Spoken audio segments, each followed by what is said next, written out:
Около 3 лет назад на нашем канале был обзор на оригинальную версию Babyface Pro от RME. Время идет, я уже успел обзавестись своим собственным таким вот аудиоинтерфейсом, и вдруг громом среди ясного неба появляется новинка. Обновленная версия той же самой карты, но с припиской FS в конце.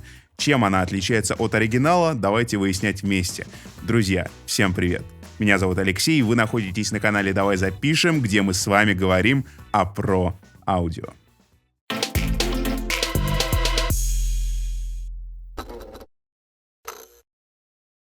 Все базовые функции у нас остались без каких-либо изменений. Из коробки мы имеем возможность работать с 4 каналами на вход.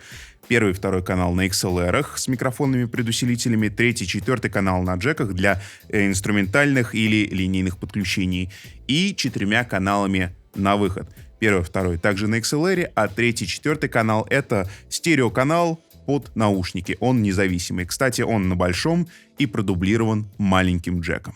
Кстати, раз мы с вами уже затронули микрофонные преампы, весь сегодняшний ролик по звуку будет записан с помощью SE-T2. Это конденсаторный микрофон, естественно, на него мы с вами подаем фантомное питание и усиление в размере 27 дБ. Кстати, во второй канал сейчас мы подключили Shure SM7B.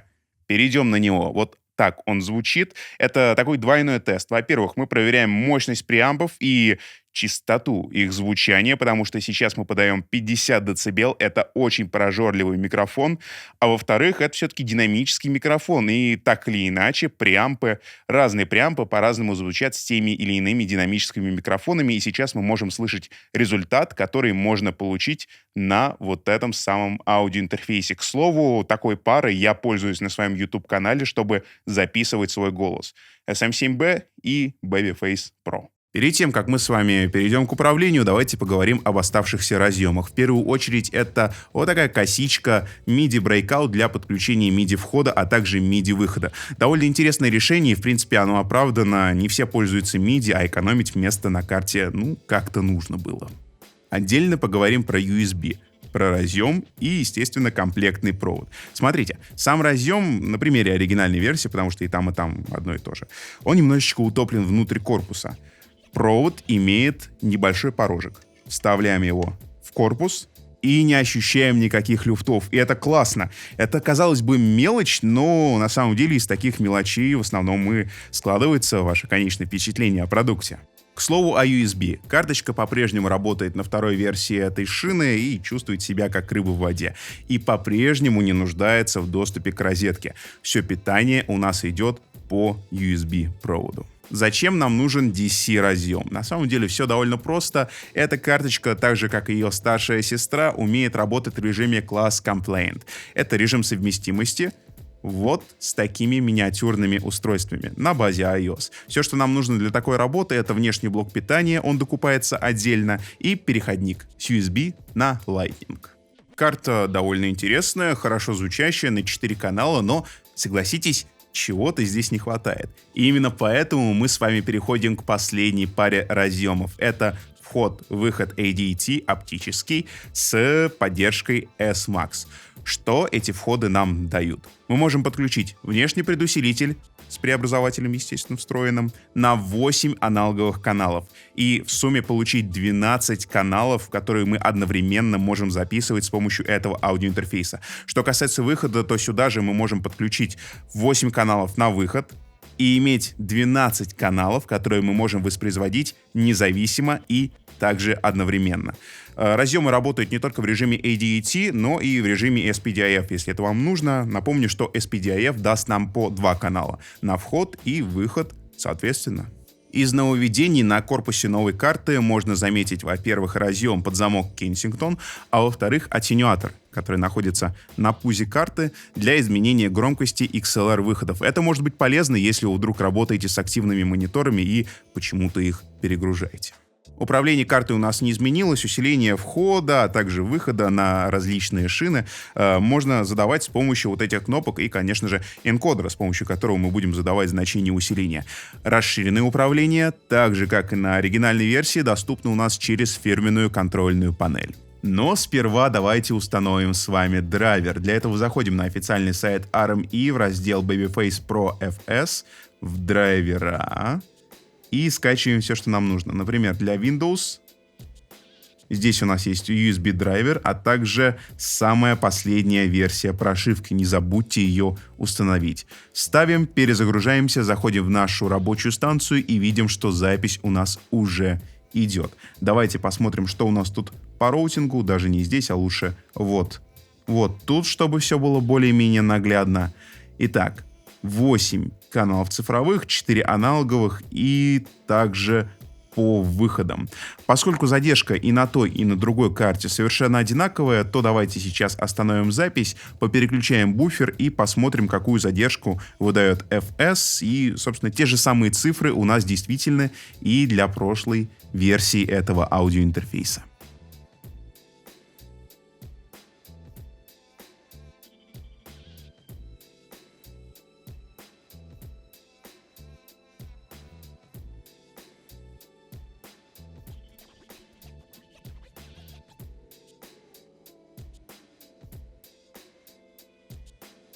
А вот теперь давайте с вами поговорим о контрольной панели и еще об одной, наверное, одной из самых мощных фишек, которая есть в этом аудиоинтерфейсе, так же, как и в прошлом, это DSP-процессор. Находящаяся на борту DSP-обработка позволит нам позабыть о задержке как таковой, по крайней мере, вокалистам.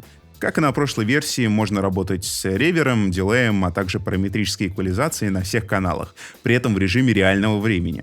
Да, ресурсы процессора не безграничны, но активировав эквалайзер на стартовых каналах, мы не загрузили его даже наполовину, а это уже радует. Если говорить о цифровых каналах, с ними также достаточно комфортно работать, ибо все управление похоже на цифровой микшер. У нас есть два слоя, XLR-выход и наушники, и в каждый мы можем выбирать независимый микс, хоть из аналоговых каналов, хоть из плейбеков, на которые идет музыка с компьютера и вашей рабочей станции. Каждому каналу можно присвоить имя, изменить усиление входа, а также выхода. Мьют и соло, смена фазы, линк в стерео для всех, а также подача фантомки и аттенюатор для микрофонных каналов. Каналы можно посылать на FX-шины, эквализировать встроенной параметрикой на 3 полосы со срезом низких частот. У выходов также есть несколько интересных функций: лупбэк, токбэк, моносуммирование, а также фиксированное послабление звука. И это лишь самое интересное, ведь есть еще фишки вроде сохранения до 8 видов настроек в снапшотах. Все то же управление мы найдем с вами и в специальном приложении для iPad. Подключаем рабочий компьютер и планшет в одну Wi-Fi сеть и вперед. Можно управлять всеми функциями, даже не сворачивая вашу рабочую станцию. Интерфейс очень дружелюбный, к нему можно быстро привыкнуть. Если вы работали с теми же микшерными пультами цифровыми, то адаптироваться можно буквально за пару минут. Кстати, в тему микшерных пультов. Я встречал уже несколько человек, которые используют свой Babyface в качестве небольшого цифрового пульта, для мониторных каких-то целей на концертах. Ну а что? Если у нас есть возможность работы беспроводной с помощью планшета, то только в путь. Главным отличием новой карты от старой являются новые преобразователи и схема Steady Clock FS, которая позволяет получать меньше фазовых, а также частотных искажений. Поэтому мы возьмем одну карту, возьмем вторую карту, подключим их по очереди и проверим их в живом тесте, как они звучат. Усиление то же самое, обработка абсолютно та же. Меняться будут лишь аудиоинтерфейсы. Послушаем. Таких, как она, не водят в кино. Мне должно быть понятно уже давно. И с такой, как она, ничего не слепить. Проще было бы взять, зачеркнуть и забыть. Это не женщина, это беда. Я с такой, как она, ни за что никогда. Это не женщина, но я не ведусь. Лучше просто пойду покурю и напьюсь. Это не женщина, это беда. Я с такой, как она, ни за что никогда. Это не женщина, но я не ведусь. Лучше просто пойду покурю и напьюсь. Оригинальная версия Babyface Pro исчезла с сайта производителя. Это значит, что FS-версия окончательно и бесповоротно заменила свою старшую сестренку. О плюсах мы говорили весь сегодняшний ролик, поэтому давайте добавим небольшую ложку дегтя и поговорим о минусах. Во-первых, При покупке этой карточки будьте готовы отдать 1000 вечно зеленых. Много? Да, много. С другой стороны, учитывайте, что это действительно профессиональное устройство с профессиональными же характеристиками. Во-вторых, тут по-прежнему нету DSP-компрессора. Я лютую, я негодую, и со мной лютуют и негодуют другие пользователи вот этой карты, в том числе и в комментариях к нашему прошлому обзору, потому что многим, как и мне, не хватает вот этой первичной компрессии на этапе записи. Будем надеяться, что ребята из Aramie возьмутся за ум и все-таки сделают возможным пользоваться компрессором, если не на старой, то хотя бы на новой FS-версии. Будем надеяться. И третий, самый главный минус. Они не поменяли вот эту пластиковую коробочку, она осталась такой же, какой и была с прошлой версии. Я поясню, друзья. Если вы вдруг захотите открыть вот эти штуки, то если вам дорогие ваши ногти, делайте это лучше с помощью каких-то ножниц или, не знаю, линеечки, потому что это действительно опасно для здоровья.